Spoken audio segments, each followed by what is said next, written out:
District legal services authority তরফ থেকে সারা বছর ধরে আমাদের বিভিন্ন ইস্যুতে লিগ্যাল অ্যাওয়ারনেস ক্যাম্প করা হয়। সেটা child rights, women rights, labour act, বিভিন্ন টপিক থাকে।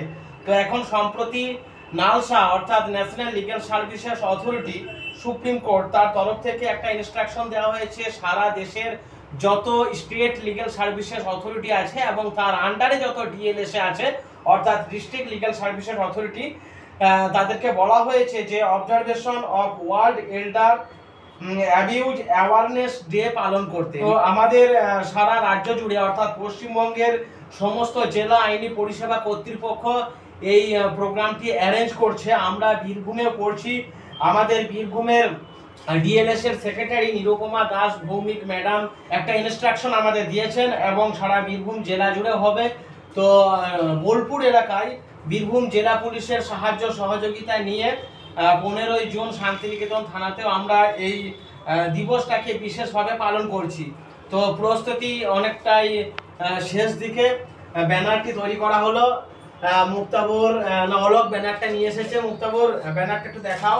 লয়ার স্টুডেন্টসরা থাকবে আর বোলপুরের বিভিন্ন এনজিও তাদেরকে ইনভাইট করা হয়েছে এবং একই সঙ্গে কি বলবো বিভিন্ন সমাজসেবী যারা রয়েছেন, সমাজের বিভিন্ন রকম কাজকর্ম করেন, তারাও থাকবেন। Observation of world এল্ডার abuse awareness day.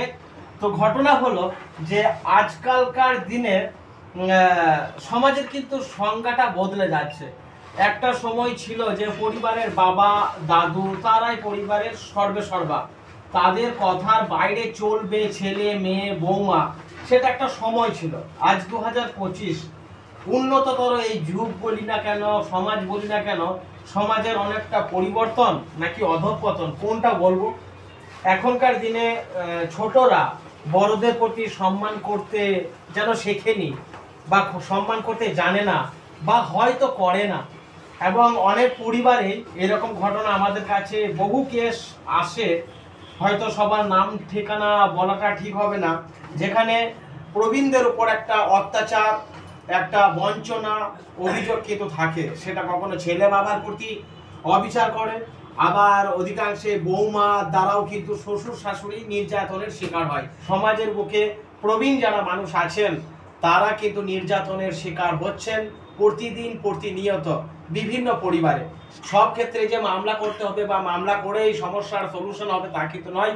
তো ডিএনএস এর তরফ থেকে বিভিন্ন কেস হ্যান্ডেল করা হয় এবং সেটা অ্যামিকেবল সেটেলমেন্টের মাধ্যমেও সমস্যা নিষ্পত্তি করা হয়। অনেকাংশে যদি দেখা যায় যে সেটা আপোষ মীমাংসার মাধ্যমে নিষ্পত্তি হচ্ছে না, তাহলে আইন মাফিক পুলিশ প্রশাসনকে জানিয়ে বা কোর্টে গিয়ে সেই বৃদ্ধারা যাতে ন্যায় বিচার বা সুবিচার পান তারও কিন্তু ব্যবস্থা করে। তো আমরা এই প্রোগ্রামটা করছি, তার মানে এটা নয় যে একদিনের একটা অবজারভেশন ডে।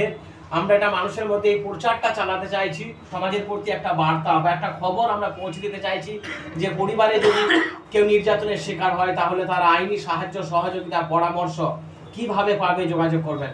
তো আপাতত এইটুকুই। প্রোগ্রামটা কেমন হয় এই নিয়ে থাকছে পরবর্তী ভিডিওতে। আর আমার সঙ্গে আছে আমার ছোট ছোট ভাই রোহিত, তোমার নামটা কি বললেন? অনিমেষ, মুক্তাবর, রাকিব আর চন্দন বাবু। আমাদের এই ভিডিওটি করছেন আমাদের পার্মানেন্ট ক্যামেরাম্যান অলকদা। ঠিক আছে, এইটুকুই। আর এটা বলতে চাইছি যদি কারো কোনো সমস্যা থাকে, আপনার যেখানেই বাড়ি হোক না কেন, সেই জেলা বা মহকুমার যে আদালত আছে সেখানে ডিএলএসএ বা এসডিএল ডিএসসির অফিস আছে, সেখানে গিয়ে আইনি সাহায্য সহযোগিতার জন্য যোগাযোগ করবেন। আর একটা কথা যে আমাদের এই ভিডিওটি একটু বেশি করে শেয়ার করবেন, কেননা এই খবরটা বয়স্ক মানুষ, প্রবীণ মানুষ বা যারা বিভিন্ন সমস্যায় সাফার করে তাদের কাছে যেন খবরটা পৌঁছে যায়, সেই অর্থে বা সামাজিক স্বার্থে। সবাই ভালো থাকুন, সমাজটা সুন্দর হোক আজকের জন্য, আগামী পৃথিবীর জন্য।